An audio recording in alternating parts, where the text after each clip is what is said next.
In a world where jobs are how most people make money, one man, one desire, one challenge dares to break the mold.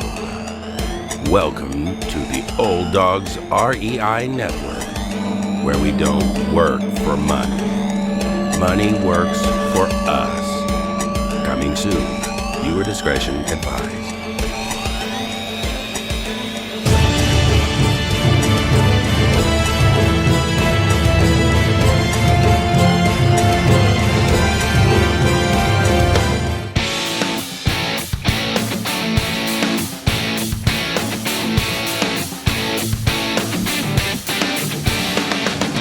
Welcome to the Old Dogs REI Network, where cash flow is king.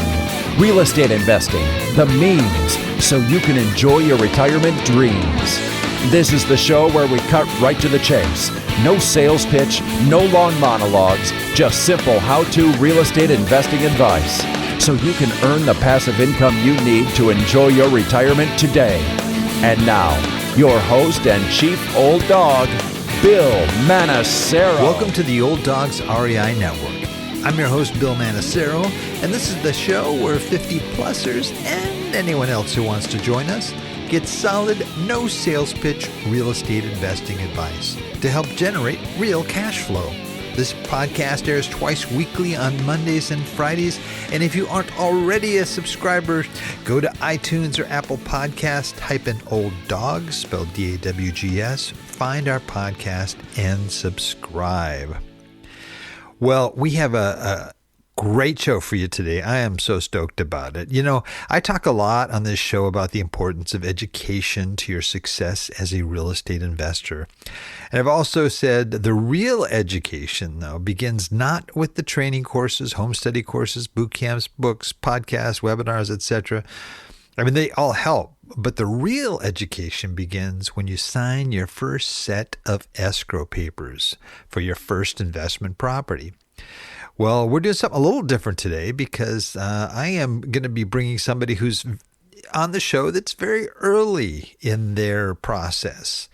But they certainly have not lacked in terms of experience and things that they have encountered along the way. In fact, I actually met this young man when we lived in Haiti. That's right. He came over there to serve in our mission, and it was awesome. Great young man. Years later, we stayed in contact, and I found out this guy got into real estate. So he's a person who has done all the research, but he did that big step, which a lot of people are still having tough difficulty with, and that is the first step to actually acquire that first property.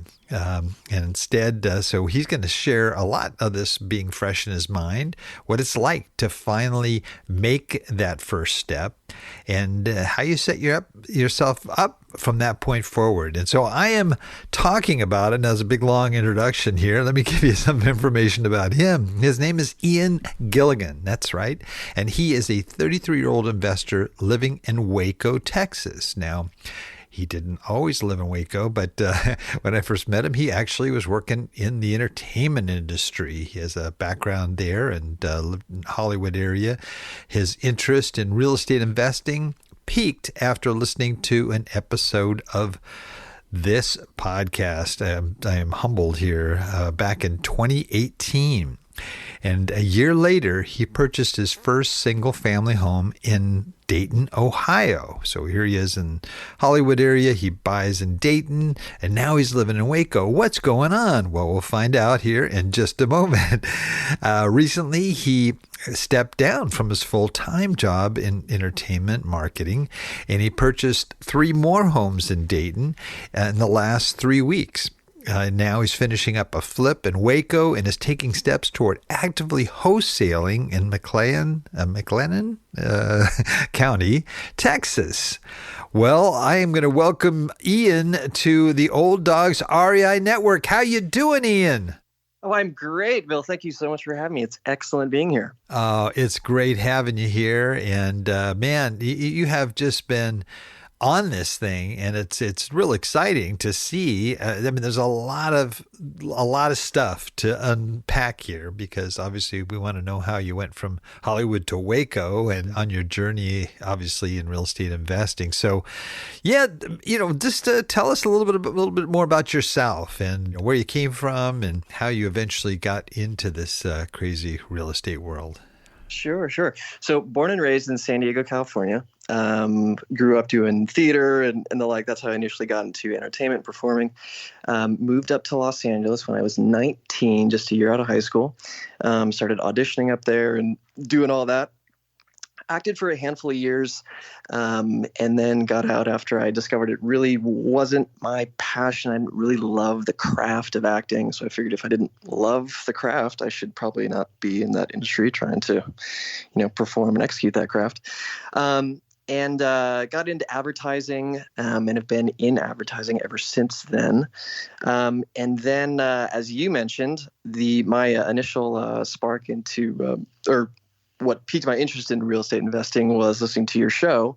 And I don't even know, Bill, if we've really discussed this, you and I ever, but I first listened to the show, not even because I was particularly interested in real estate investing, but because I knew you produced and hosted the show. And I'm like, well, I mean, if a friend of mine is putting all this effort into this show, I might as well at least support him by listening to an episode. So I remember scrolling down the list of your shows, and I saw the episode where you had Robert Kiyosaki on. And I had not even read Rich Dad at the time, but I knew him by name. So I was like, oh, wow, he's got Robert Kiyosaki on. Must be legit. So I ended up listening to that episode. And after listening to that one and listening to a handful more of your shows, and it didn't take me long really to be sold on real estate as an investment, and just how smart a move it was financially. So that was in 2018, as you mentioned, and then just kind of stayed in the education phase for, 6 months-ish or so. Chose Dayton as a market with you. I don't know if you remember that, but we had a discussion about that, and kind of landed on Dayton, and then ended up buying my first. It would have been fall 2019. That's so awesome. You are not a kind of an impulsive person, I could say. Just from knowing you. I mean, you're very cautious. I know you are a saver. You're very you're very smart with your money. You're not the kind of guy to say, I'll try this. You really thought it out. I mean, as you would even contact me and say, hey, this is what I'm thinking. But you run ideas by and so forth. So you're not somebody to jump into something, especially when it involves an investment. And you had to be pretty sure that this was where what you wanted to do. Yeah, very much so. And I mean, I was not educated when it comes to investments at all, really, before I listened to your show. I mean, I remember having a conversation with a friend of mine who's a pretty savvy entrepreneur. It would have been maybe a year or so before I got introduced to you and your show. And he was talking to me about leverage. He was like, oh yeah, I mean, you can use leverage in business. And I was like, oh yeah, totally leverage. Like I legit didn't know what he meant. I didn't know what he meant.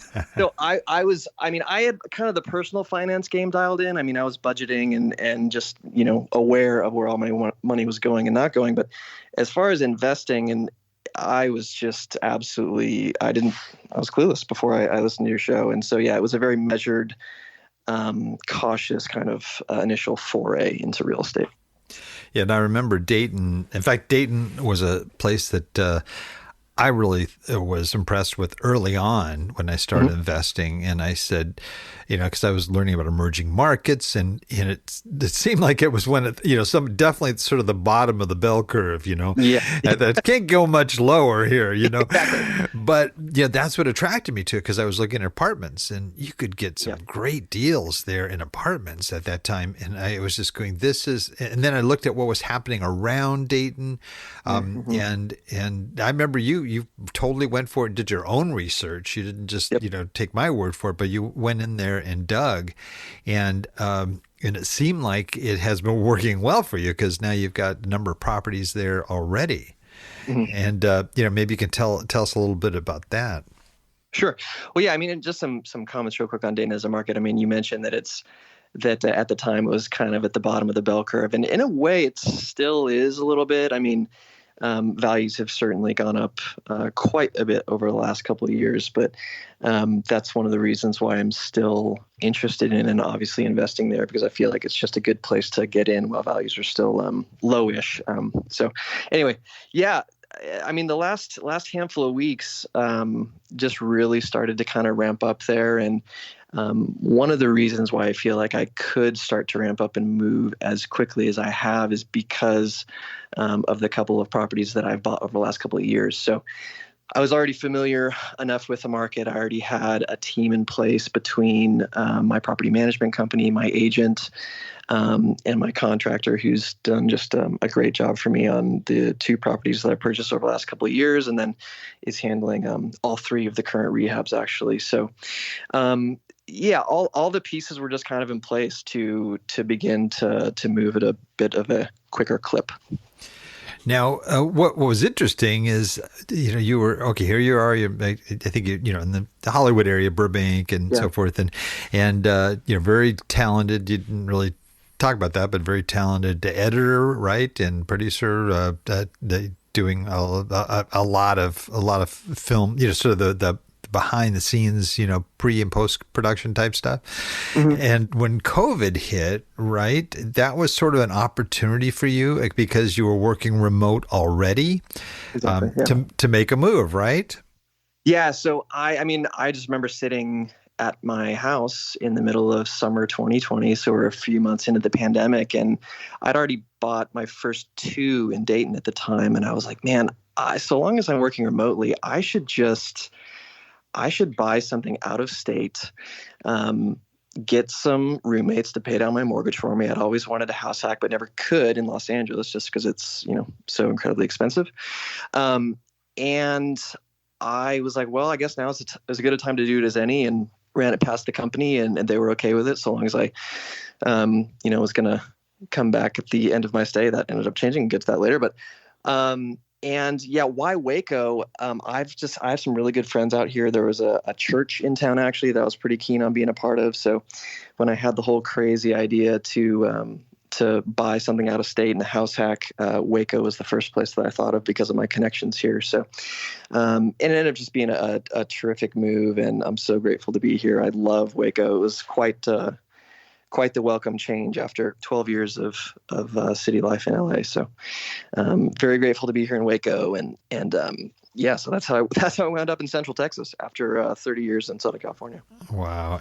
And you, Waco, I don't know how it is doing as a market. I've kind of heard good things about it. And have you witnessed that yourself in terms, are you still looking in that area as far as investments are concerned too?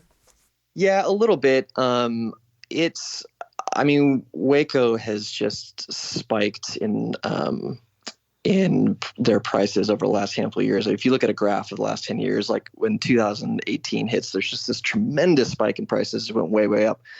And I think there's a handful of reasons for that. One is certainly Chip and Joanna Gaines and just kind of the visibility that they brought to Waco. Baylor is also responsible for Waco starting to turn around and do a lot better as a market. They've pumped a lot of money into the city over the last handful of years. So it's certainly got a lot of things going for it. I mean, it's right in between Austin and Dallas, which are just, I think both in the top 10 of the fastest growing cities in the nation, if I remember correctly. And so it's just, and there's a handful of other reasons as to why it's doing really well for itself. But yeah, as a market, it's pretty strong. And yeah, I mean, we'll see. I'd like to buy a little bit more here. As you mentioned, I've got the flip going here that we're almost done with. And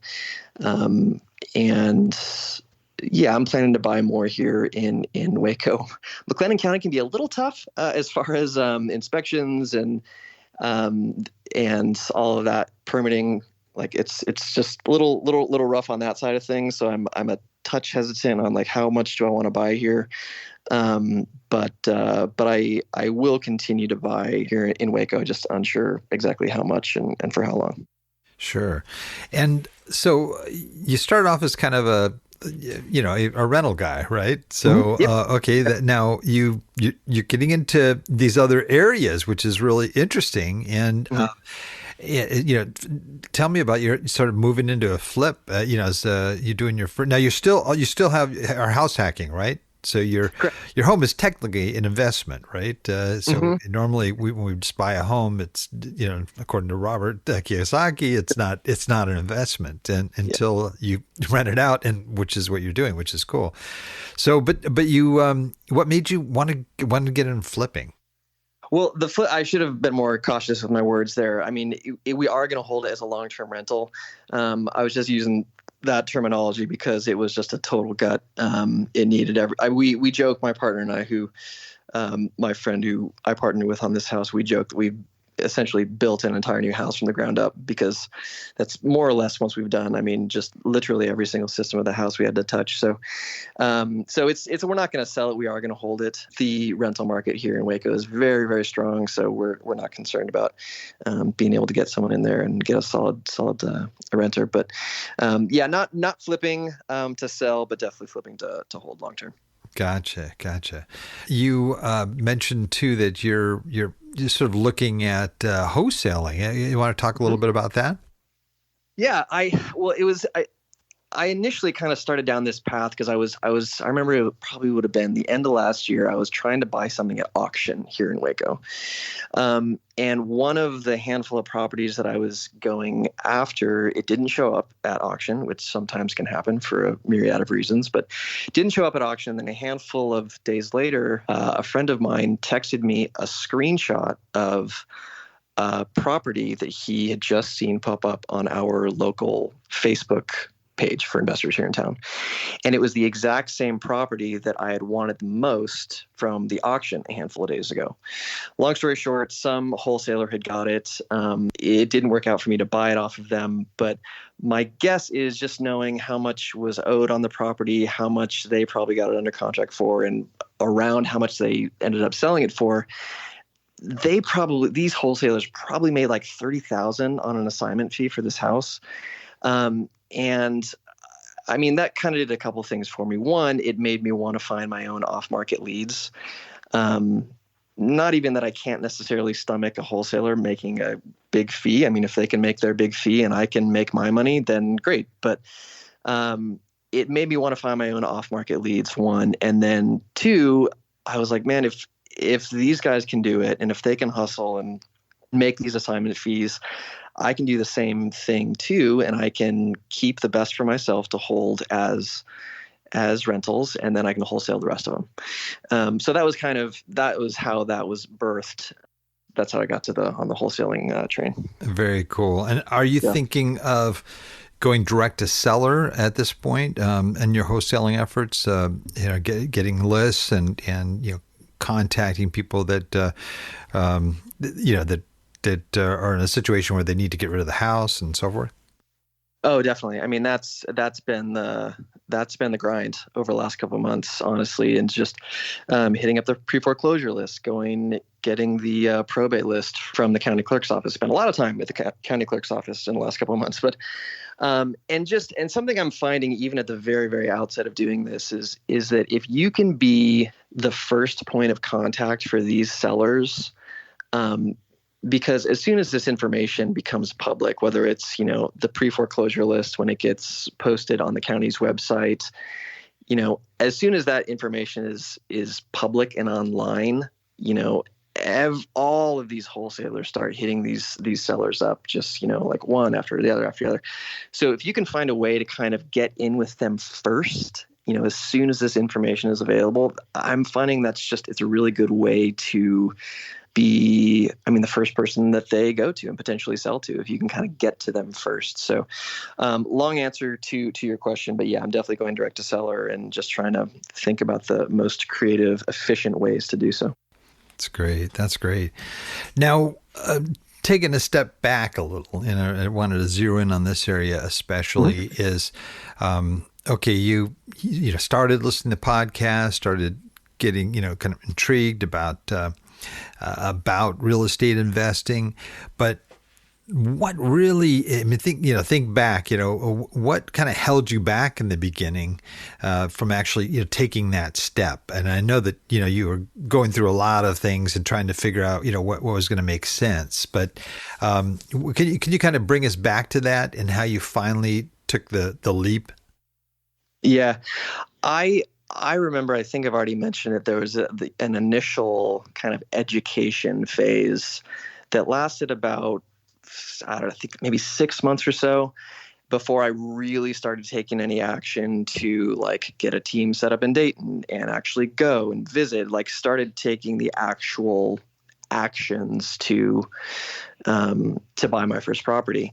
I remember hitting like the 3-month period in that, quote unquote education phase and feeling like, I remember the thought being, I've done as much education as is going to be helpful for me now. And I know that in order for me to actually, continue to move the needle, I'm going to have to start taking like real action.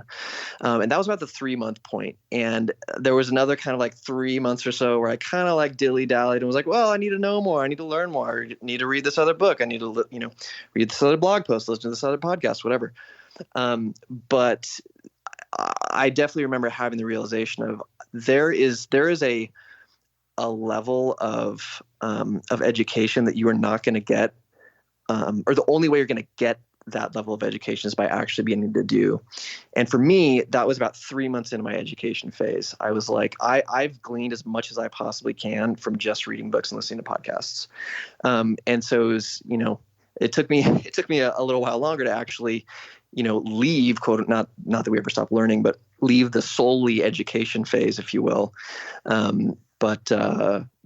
But I did, and I mean, you even already mentioned this in the intro, is that there's only so much you can glean from reading and listening, and the rest of the learning comes by doing and by at times learning very hard, painful lessons. So.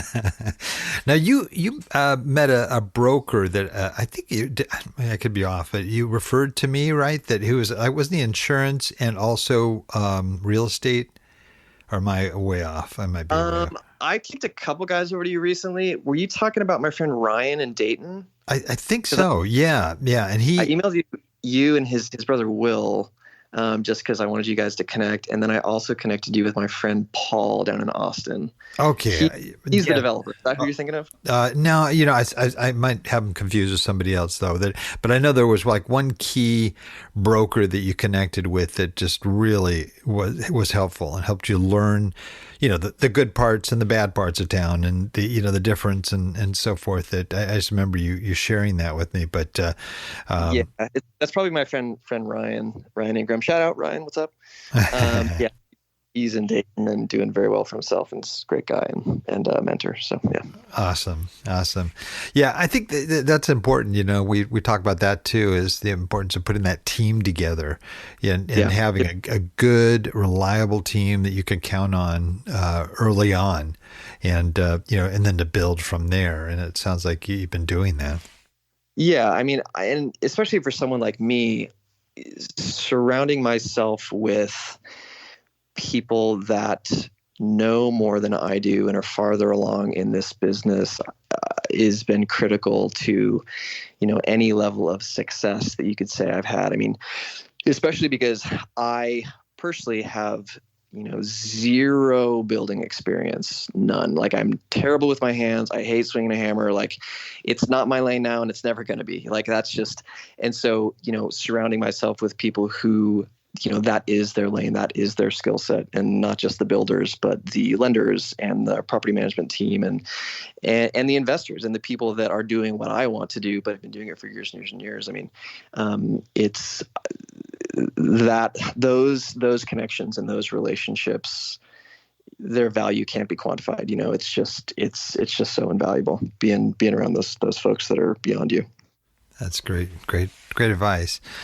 Well, getting started, we all, like you mentioned, we learn once we get started. And what would you say was, is one of the sort of the bigger mistakes you made in the beginning that you learned from?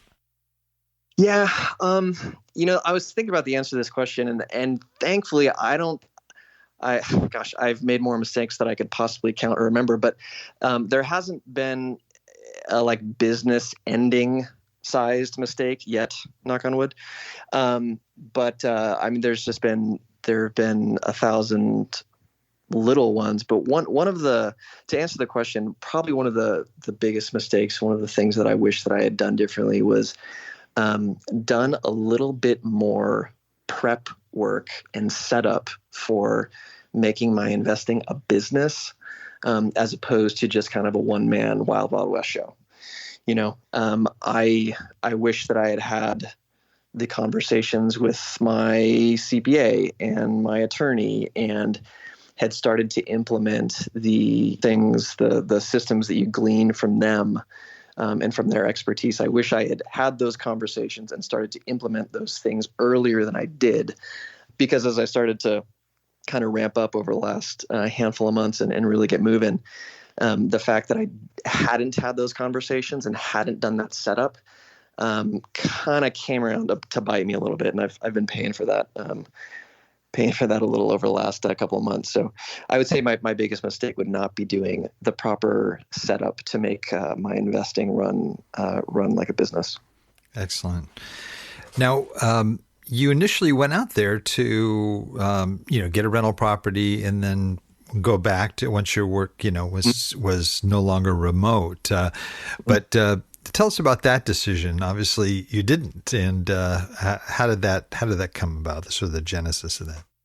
Yeah, that was a bit more of a personal decision, really, than like a business one. I found myself loving life here in Waco, not particularly wanting to go back to Los Angeles as the pandemic was still ongoing, and so just between the connections that I was making here, the friends that I had here in Waco, and the opportunity here. I mean, there's more opportunity to buy long-term buy and hold rentals and cash flow in Waco than there is in Los Angeles. So, I mean, there certainly was that kind of that business factor there, but those things combined, not particularly wanting to go back to Los Angeles, was impetus for me to stay here. Just more quality of life issues. Yeah, definitely quality of life. Yeah. Yeah. Well, what did you do? Maybe when you started out too, ended up being something that more of a success, something that you really looked at. That, I'm glad I did that. In the early stages. Yeah. I kind of, to borrow from my answer earlier, I would say, and this is a more high level thing, I realize, but just the surrounding myself with folks that are just far beyond me. I mean, that's just paid dividend after dividend after dividend. I'm very glad that my first deal, it was a BRRRR, that I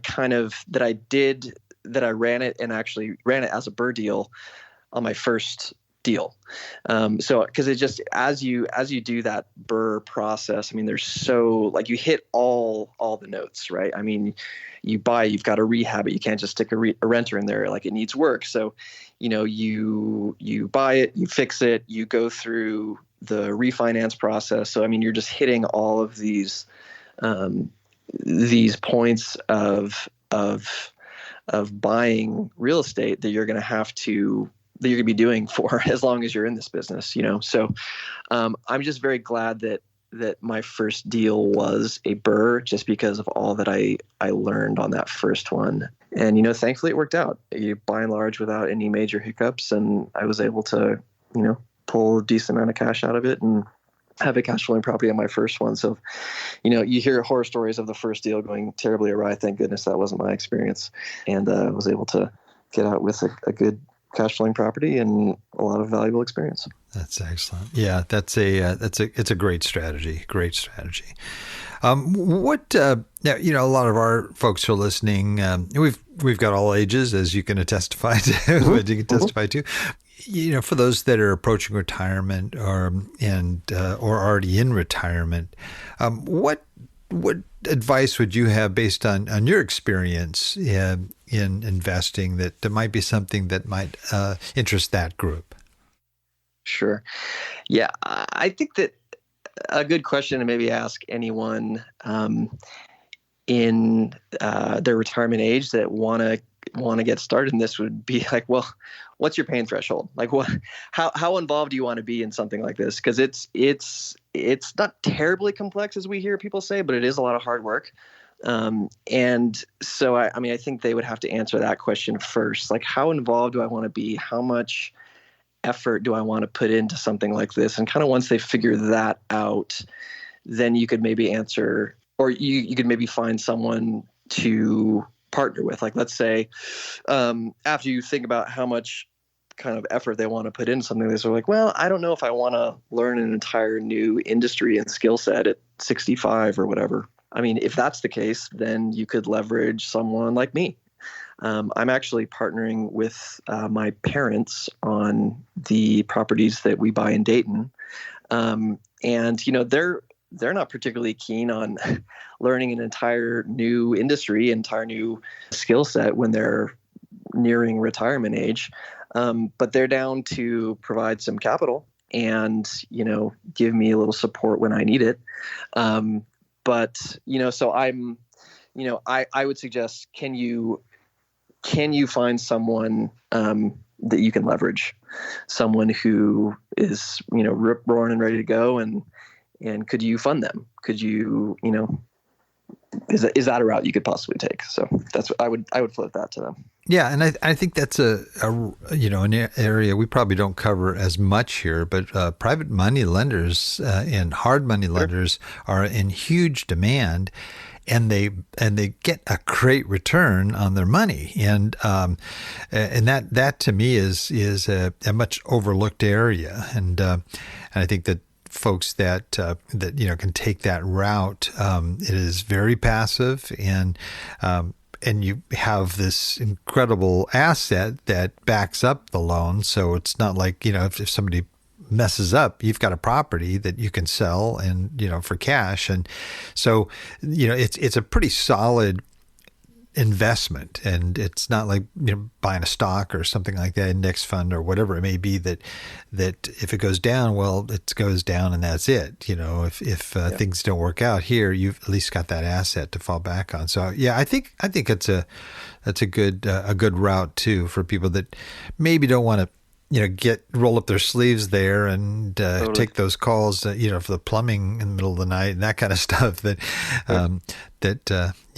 maybe just want to get a good return on their dollars. I mean, if they can find a trusted operator and they've got some self-directed IRA funds lying around, I mean, that's a very very great route, I would say. Excellent. Well, you have really just kind of started off here. You are now a independent, you've got your own, supported by your business, and you also got some, reduce some expenses there, which are very smart too by house hacking. I'm sure you're building up all kinds of equity too, because you're in some good markets. What's sort of your long-term goal here, looking ahead for your business? Where would you like to see that in 10, 20 years down the road? Yeah. I mentioned my parents earlier, and a big part of my investing with them is I just want to make sure that they are set for retirement.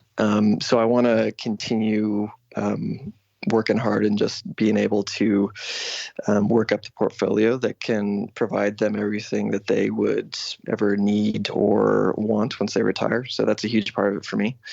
As far as the long-term vision, I mean, that's something I'm still really trying to work out. I mean, the financial freedom piece and all that, I mean, that's great. And I certainly want that as much as everyone else. But where it all is exactly going to go, I don't really know. I mean, I would say my most immediate goal would be to have my portfolio be able to sustain itself. If, for instance, if one of the properties 6 months from now, were to take a $10,000 hit because of a terrible rehab that I had to give because the tenants trashed it when they moved out. I mean, that would be pretty tough right now. But, if I've got 10 or 20 units, I mean, that's going to soften the blow a little bit. So that's what I mean when I say I want to build the portfolio to where it can sustain itself. So I would say that's the most immediate goal. And then after that, I'm not exactly sure. I mean, I'm kicking around, maybe getting into syndicating some deals in the upcoming years after I just kind of earn my stripes a little bit more. And more than anything in the immediate, I really just want to be a trusted operator for my investors, right? Because I mean, I've got loans out from private money lenders, and I want to be able to. I want to be someone they can trust. I want to be someone that they know that I can give Ian my capital and it's going to be in good hands. So in the immediate, that's really huge for me, is just gaining the skills to be a trusted, reliable operator. That's excellent goal too, and trying to help your parents out. That's very awesome. So that's neat. That's very neat. In this process, it seems like, one that you've definitely learned a lot and are learning and continuing to learn. And especially as you start getting into wholesaling, a whole different world there, but a great way to generate capital. Are you sort of, one of your goals, trying to pay down your properties? You're going to continue to hold on to them for leverage. What are your thoughts there? In some people just say, boom, I just want to have them all free and clear, so I don't have to worry about the mortgage and so forth. No, I don't think I'm going to pay them down. I mean, I would like to, especially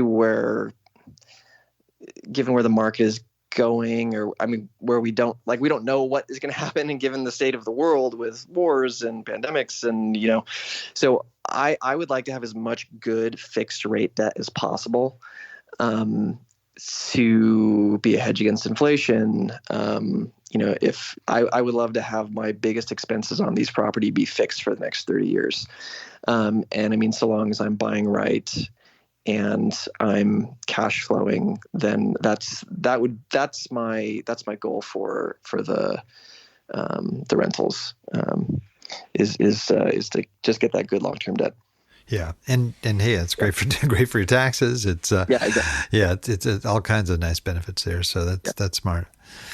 Well, we have come to what we call our wrap it up section here, and we ask you a series of quick questions. You share resources that have been of value to you, and if you are ready, we can go ahead and wrap it up. The fabled wrap it up section. I am ready. Here we go. Favorite real estate book? That is probably going to be David Green's long distance book. I mean, it's got just about everything you need, especially if you're starting out. Like, it just covers all the bases. And if you want to do it long distance, I've been doing it. It was pretty invaluable to me. I love that book. Yeah. Yep. He's got a great approach to it. Plus, he has this incredible network of people, that's helpful for him. Yeah, really, really great if you can tap into that. That's awesome. How about favorite just general business book? That would be The 12-Week Year by Brian P. Moran and Michael Lennington. Have you read that, Bill? No, I haven't. In a nutshell, it essentially encourages its readers to kick annualized thinking out the door for your goal setting and operate off of a 12-week year instead of your regular calendar year. Because how many times have we set a goal in January and March rolls around, we're like, oh, I got time. And then, June rolls around, we're like, I still got time. And then all of a sudden it's November and we haven't done a thing to accomplish what we wanted to in January.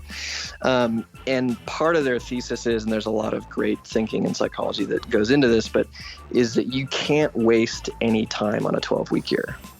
You cannot afford to waste a week, not even a day, if you've got 12 weeks to accomplish your goals. So there's a lot more that goes into it that's been hugely helpful for me. But man, that book was like rocket fuel for me. That's a great recommendation. Yeah, I got to check that out. Excellent. How about favorite website for success? Bigger Pockets. Yeah, there. I'll join the chorus. I mean, it is what it is. It's pretty great. That's great. A great resource. How about favorite app? That would be Things by Cultured Code. It's a task management app, and I would be dead in the water without it.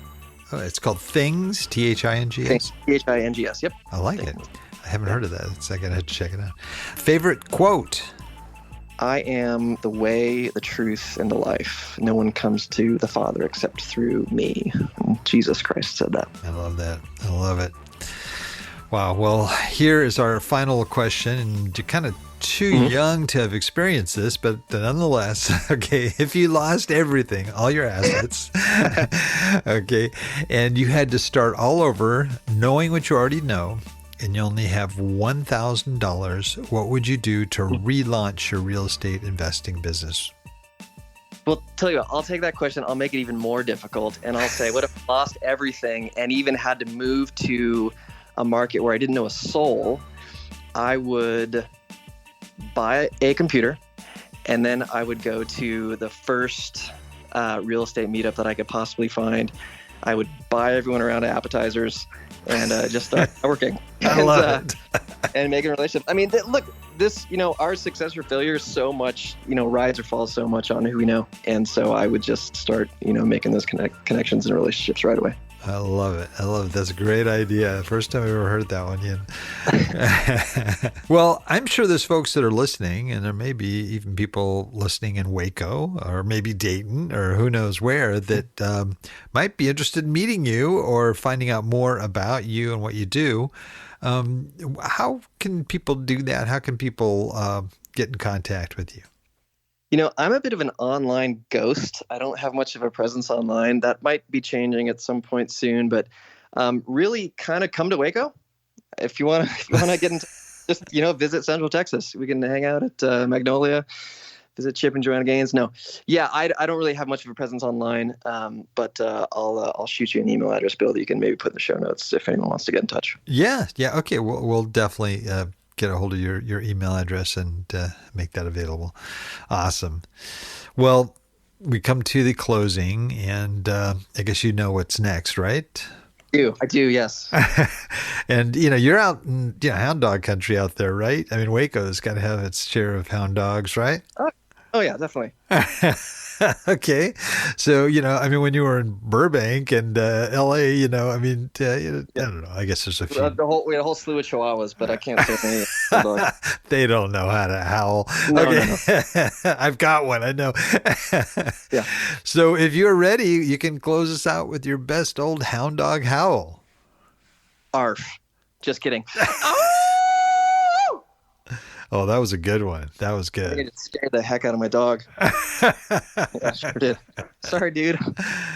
I love it. Well, thank you so much for being on, Ian. I think it's great. We always have these people on that have been around forever doing it. It's so neat to talk to somebody that's still fresh, has got all the excitement and they're still doing stuff and, looking at things and learning. And so it's been a real help. I'm sure a lot of our listeners appreciate it. Yeah, absolutely. It was just a ton of fun, and thanks a lot for having me on, and we'll talk soon. You bet. And I also want to thank all our old dog listeners out there for joining us. I know there's a lot of other things you could be doing right now, but the fact that you've taken the time to join us means a lot, and we really appreciate it. Please note everything that Ian talked about today will be outlined in detail in our show notes at olddogsreinetwork.com/blog, and you're going to look for the episode with Ian Gilligan. Well, that's the show for today. Remember, cash flow is king and real estate investing the means. Until next time, keep moving forward, and may God bless. Thank you very much for visiting the Old Dogs REI Network. We would greatly appreciate if you would stop by iTunes and let us know what you think of the show. We would love if you could subscribe to the podcast, give us a 5-star rating, and write a review. The more ratings and reviews we receive, the more visible the podcast will be to others. Thank you.